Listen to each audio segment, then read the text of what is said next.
Welcome back. What are we doing now? We are going to finish where we left off. So we looked at sort of the sort of general considerations about mostly coordination, but we started by kind of making sure that we were kind of square with what subordination was. And now we're going to move on to looking sort of how clauses can be coordinated in different ways. And once again, this is just going to make it easier for you to navigate, within, sentences that can be, just long sentences with tons of clauses in them. So we're just going to start by looking at examples. So what we can have is we can have two independent clauses, right? Now this is actually results from the fact that, as we said, coordination is not a hierarchical thing. We can think of something being we can have a dependent clause or a subordinate clause when we have one. Here we have dependent or a subordinate clause. Have one is sort of inferior and it is sort of contained within another one, but this is not the way it works with coordination. So sometimes we just simply have, in a sentence, we can have two coordinated clauses, and it just suffices to sort of just say that that's what we have, and it's sort of too simple, but it's worth seeing. So an example, I can say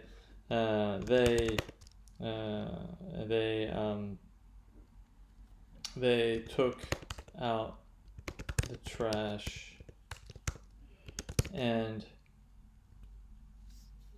he scrubbed the floor. Okay.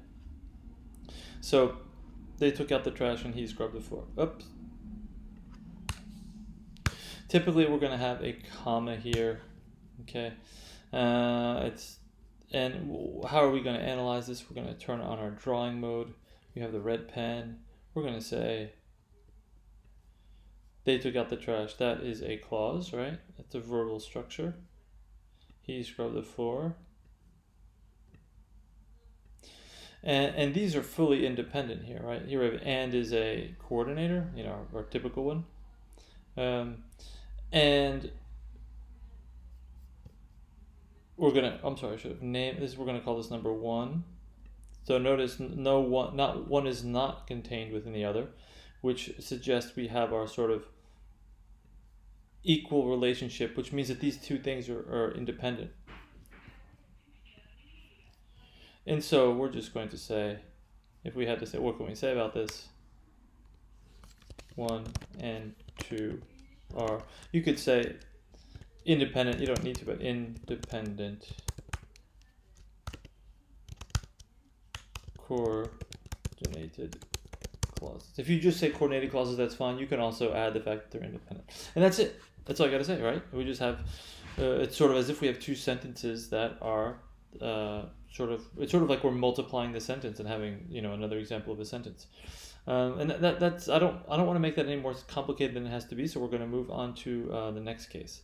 So sometimes we can have, notice, so that means we just have one example of coordination, and namely one that it is clauses that are coordinated.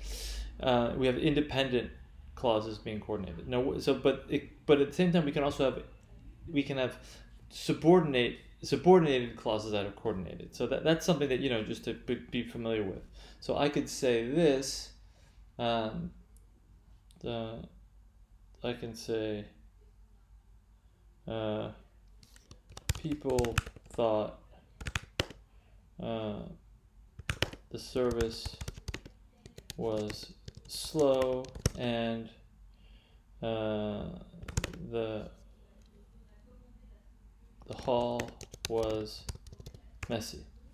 Okay, so here people thought the service was slow and the hall was messy. Okay, so here let's start by we're just looking for subordinate clauses, right? So we have the people thought. We've seen this before. We go, oh right, we have verbs of speech, and we have verbs of speech and condition. Notice I can say people thought that the service was slow.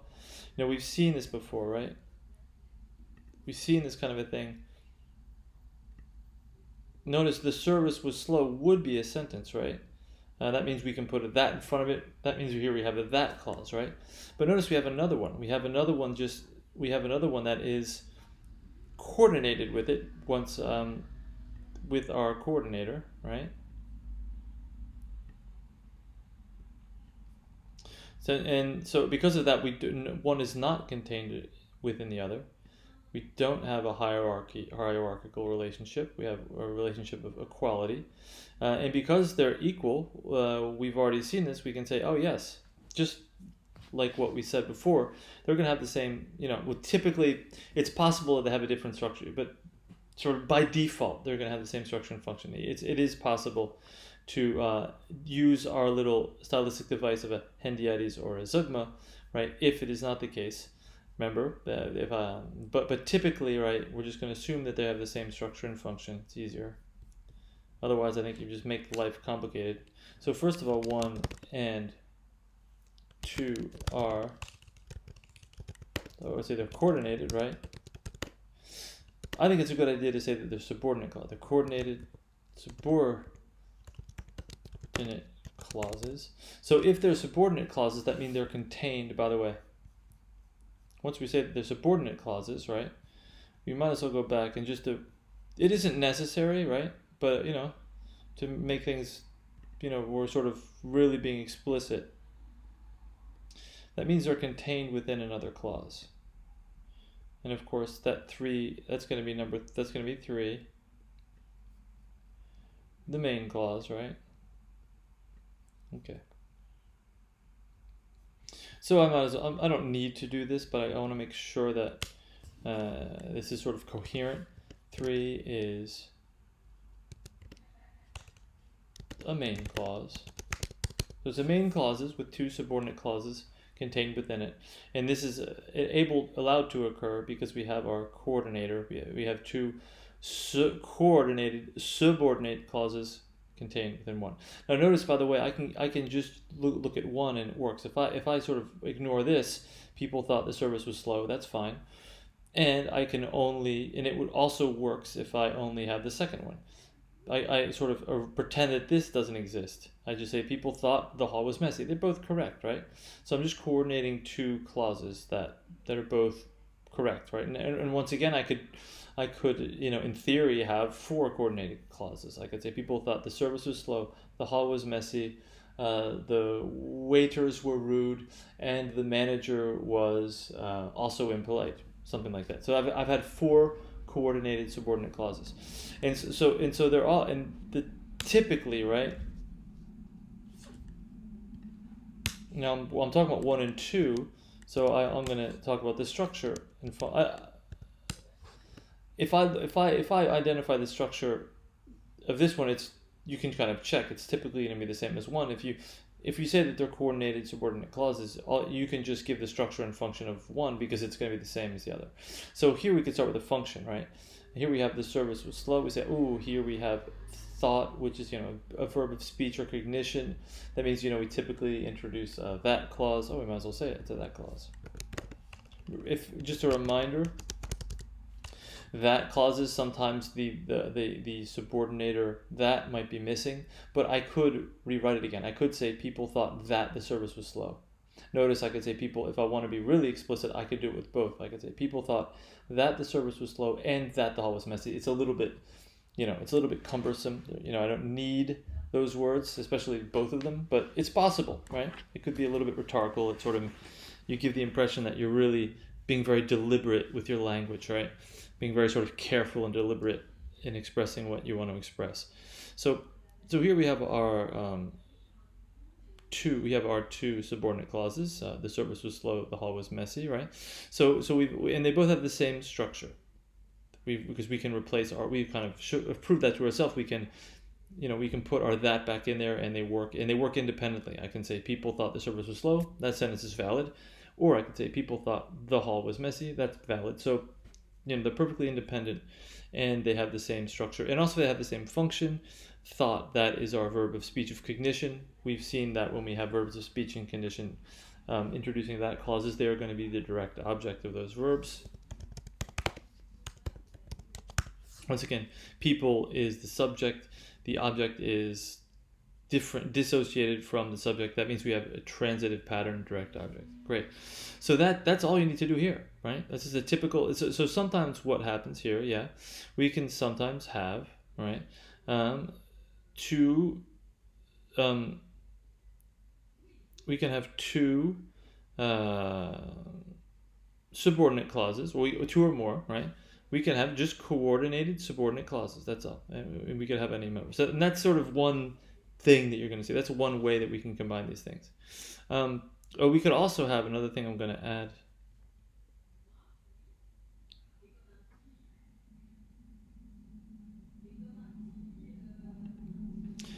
It can work the other way. I should have added this. We can have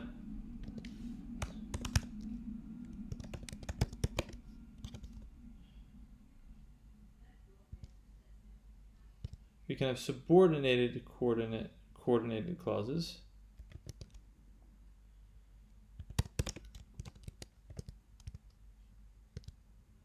I'm sorry.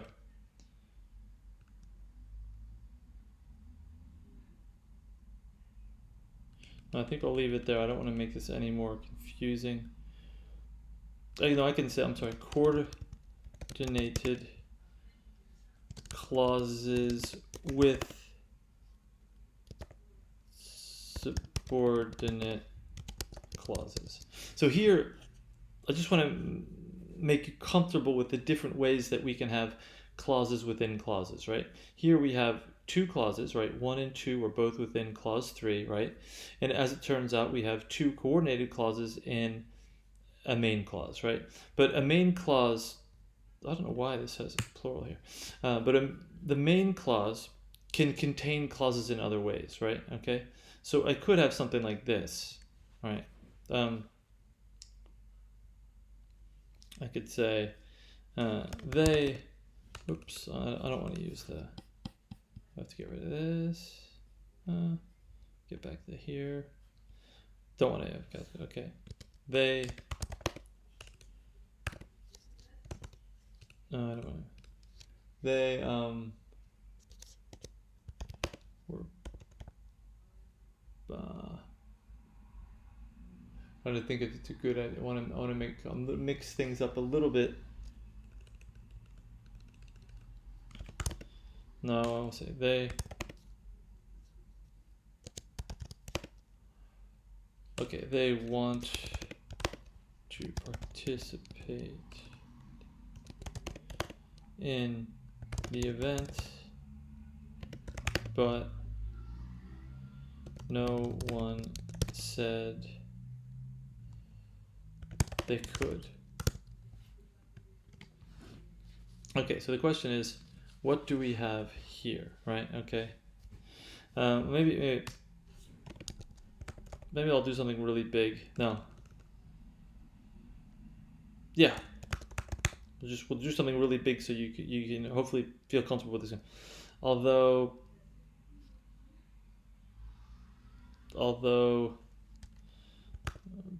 they eventually got the permission. Whatever. Long sentence. So here you have a big one, right? So now we're saying, wow, we can have big ones. And I don't want this to sort of intimidate you any more than it has to.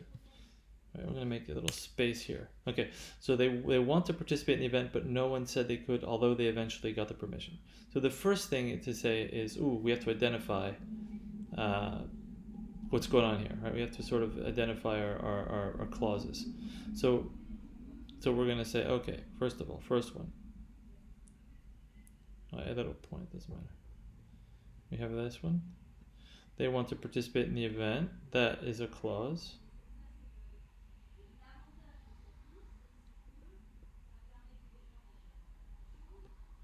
But no one said they could. That's a clause. Then we have although they eventually got permission. Okay.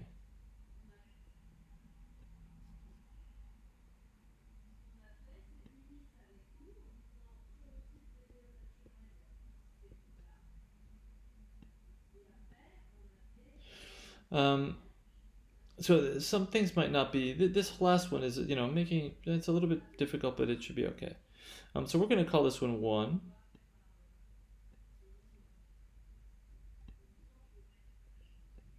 We're going to call this one 2.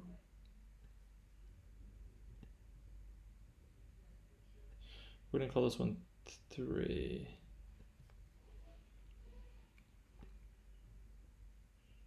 Okay.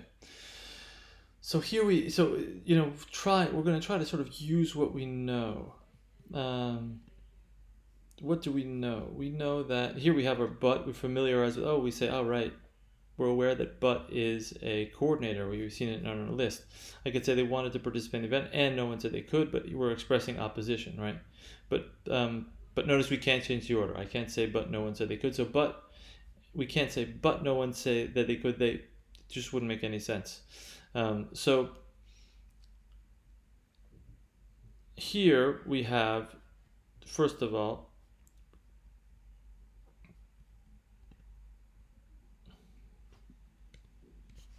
we have 1 and 2, right, are coordinated. Now I'm going to say independent once again.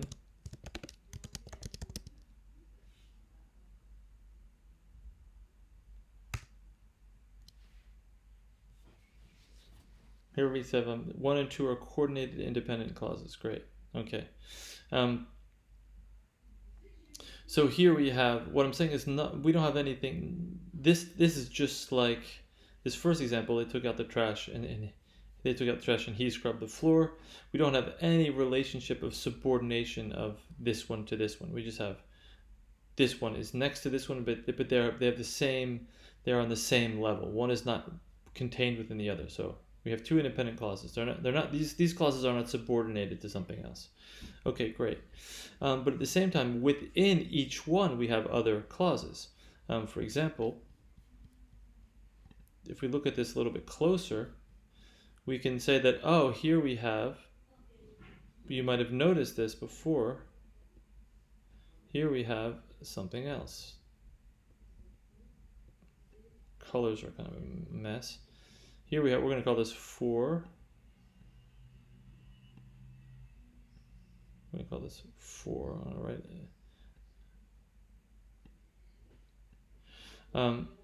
And here we have, no one said they could.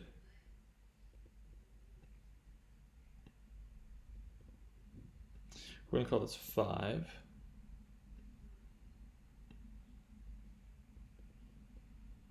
Okay, so we're going to go back to our different writing tool. So here we've noticed that, so we have here, this is 1 and this is 2, right? And 1, so we have 2 coordinated independent clauses, right? But each independent clause contains a subordinate clause. We have they want to participate in the event. Notice we say, I'm not going to don't want to spend too much time, getting bogged down in the detail of what kind of clauses, but you said, I get it. Here we have to participate in the event is a subordinate clause, right? Because we have it is the direct object. So the structure is, by the way, infinitive clause, to participate, right? Structure of to participate in the event is the infinitive clause, and the function is going to be direct object of went, right? So that's a subordinate clause. So here, so 4 is a, notice the numbers here, that suffices. Once I can see that 4 is contained within 2, right? I could say contained within 1. 4 is contained within 1. You can see it, so I don't really need to say what it's contained. But when I say it's subordinate, that means contained within another one, and that's what it's contained within. 4 is a subordinate clause, so I'm going to give it the structure and function. Notice we've said that it was an infinitive clause. And the function is going to be a direct object of the verb want. Here we have want is to participate in the event is the complement of the verb want, direct object. Great. And similarly, here we have our second. By the way, we doesn't mean that if we have 2 coordinated clauses, it doesn't mean that one can have a subordinate clause, the other doesn't. It doesn't. they can each independent clause can have other um, subordinate clauses in it. It can be recursive. But no one said they could. So here we have they could. Notice no one said that they could. We've just seen this. We've noticed that they could is the complement of the verb said. So we're going to have, so we have 2. This is 5, I'm sorry. I'll write this here. 5 is a subordinated clause.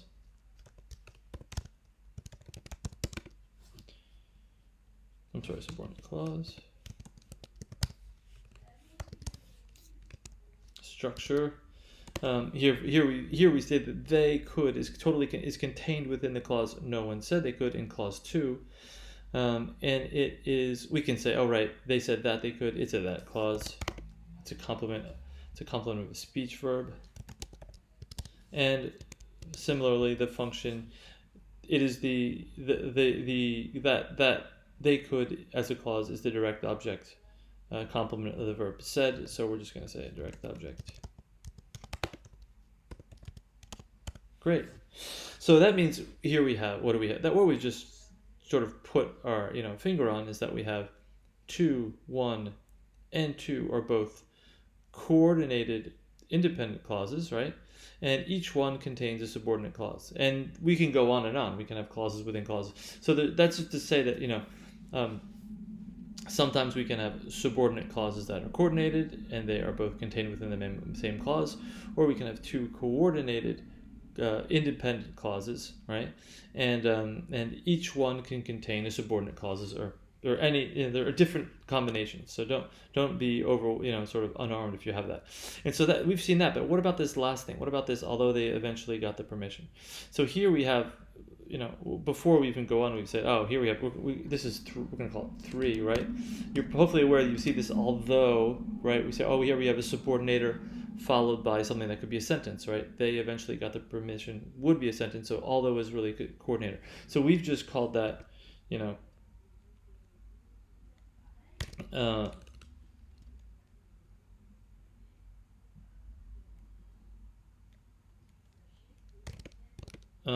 I have to give. We're going to start by just saying 3 is a clause structure, right? Structure. We're just going to call it a subordinate clause. And once again, sorry, we'll do it here. And we've seen that here we're going to have this adverbial, right? Okay. Now, what's difficult about this, we're aware of the fact that we have our subordinator followed by a sentence, and it's just giving information about what precedes. Now, what's difficult about this is you might think and this could happen. In some cases, it could be a part of 2. It could be the although could be about no one said, or we could, and I think sometimes multiple interpretations are possible. But the idea is this, that so you were saying that this is a subordinate, here we have 3 as a subordinate clause, so it has to be contained within something.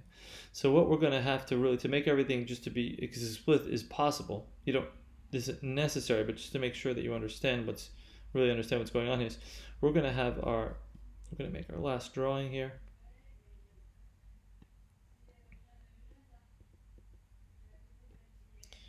We're going to say, if you remember, if we have a subordinate, we're going to say the whole thing is a big main clause. And 3 is contained within the main clause. That's the idea, right? So that means these two independent clauses kind of make up together a main clause, right? And notice the main clause, it is only the main clause if it includes 3, the subordinate clause. So that's the kind of thing that might throw you off. Okay, say 6 is, or you could say the main clause. I mean,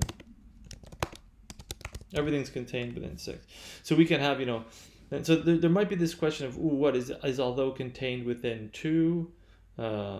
Or is it contained within the whole thing? Here it seems to me like it's contained within the whole thing, but it could be possible that we could have a subordinate, an adverbial subordinate adverbial contained within one clause that's contained within another, but here it is sort of, this adverbial sort of has to do with everything that precedes, so that means these two kind of make up a main clause that includes this adverbial.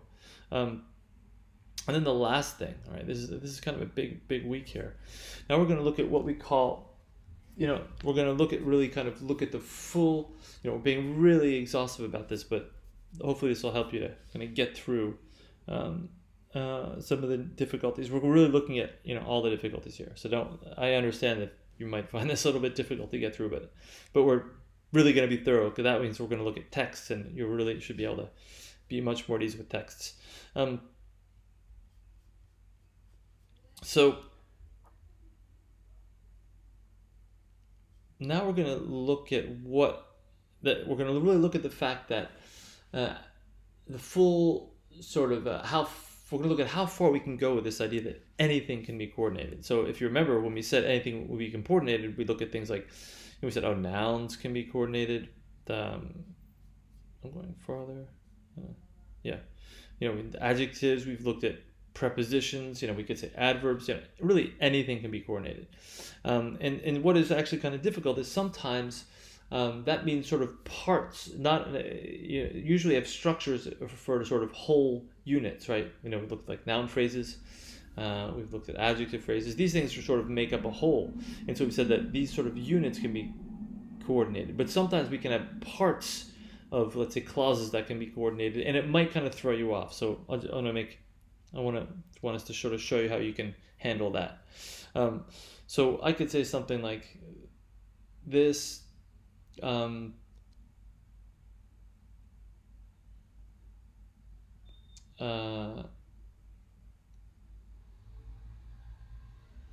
could say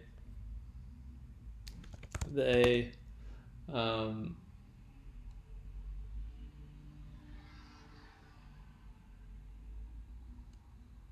I want to make a good example. I want to use something where it can be fairly obvious.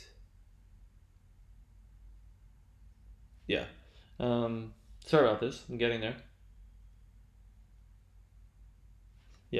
They know that we are running away and talking to their enemies. Okay, so we have a little sentence here. Okay, so here we say, okay, we have coordination going on with our and, right? So, and what is coordinated with what we have? Talking to the enemies, and we have running away. We say, wait a second, though, are, right? What is going on here? We don't have what we have sort of a piece of our clause that is coordinated. So I just want to make sure that you kind of know how to handle that if it happens. So we say, I see this and is linking running away and talking to their enemies.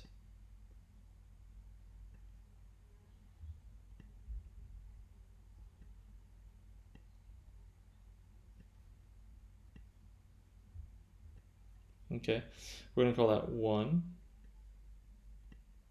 We're going to call this 2. And this is sort of an income. Notice we have we are running. This is notice here we have are as the auxiliary verb, right? And you'll notice that are. Notice that we can sort of duplicate things with coordination. This auxiliary verb applies to running and also talking. I can say they know that we are running away, or I could say that we are talking to the enemies, right? So this is sort of used twice because we have two coordinated pieces of a clause. Now it's not a verb ing clause. It's not a verb ing clause because here this verb ing is part of the be plus verb ing construction, right? Remember, that's not how verb ing clauses work. It's a difficult case, I have to admit. Verb ing clause, remember, is what we call a non-finite clause. Hopefully you can remember that, right? We looked at it when we look at the infinitive. This is a finite clause. This is a part of the be plus verb ing construction that agrees with the subject, which is we, right? Okay, so with this, we're not going to be able to say that this is a verb ing clause. Verb ing clauses, once again, will not involve a conjugated verb, but this is a part of a finite verb phrase, be plus verb ing, right? So that's one thing to be aware of. And so what we have here is you can think of this being sort of a piece of a clause. And that's what this word constituent means, right? And the constituent is sort of a part of a clause. So let's also look, we'll say what clause are these a part of? Well, now we can identify a whole unit, a whole structure that we're familiar with. We see that we have that, we've seen this a few times today. We say, oh, I see what's going on here. We have sort of two similar, so we're going to call this 3. By the way, you can go in any order that's sort of comfortable for you, as long as you find you're able to go around. We're going to call this one 3. Now we're going to start naming things. So we're going to say, so notice these 1 and 2, it's obvious 1 and 2 are, now we're going to say what they are. We're just going to, we can't talk about structure and function because they're not complete structures. They're just parts of something. So that means we're just going to be a little bit minimal about it. We're going to say 1 and 2 are, I would say coordinated, I would say clausal. I say clausal because it's part of a clause, right?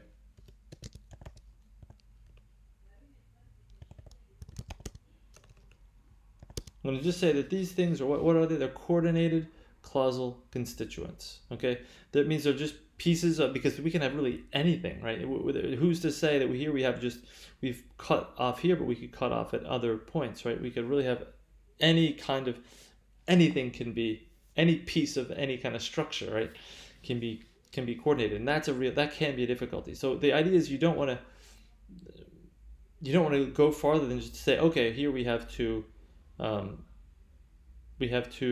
clausal constituents that are broken down, right? And that's all we need to say. We have 2 coordinated clausal constituents, right? And then we can just sort of analyze it as if we only have one, right? Because they're going to function the same way. We're going to have, oh, I see what we have here. We have 3. What is that? Oh, we have 3 is a that clause that contains 2 coordinated clausal constituents. So we're going to say 3 is a subordinate clause.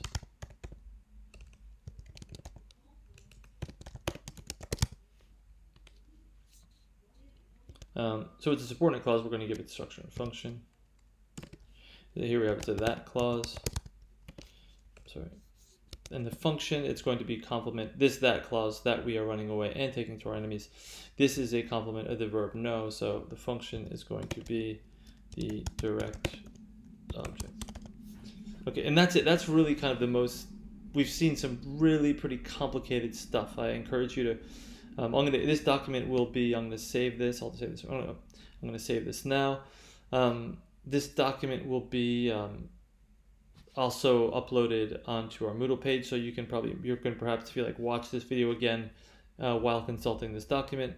So good luck with this. This is really sort of the last, difficult thing that we will have seen in our semester. So take care.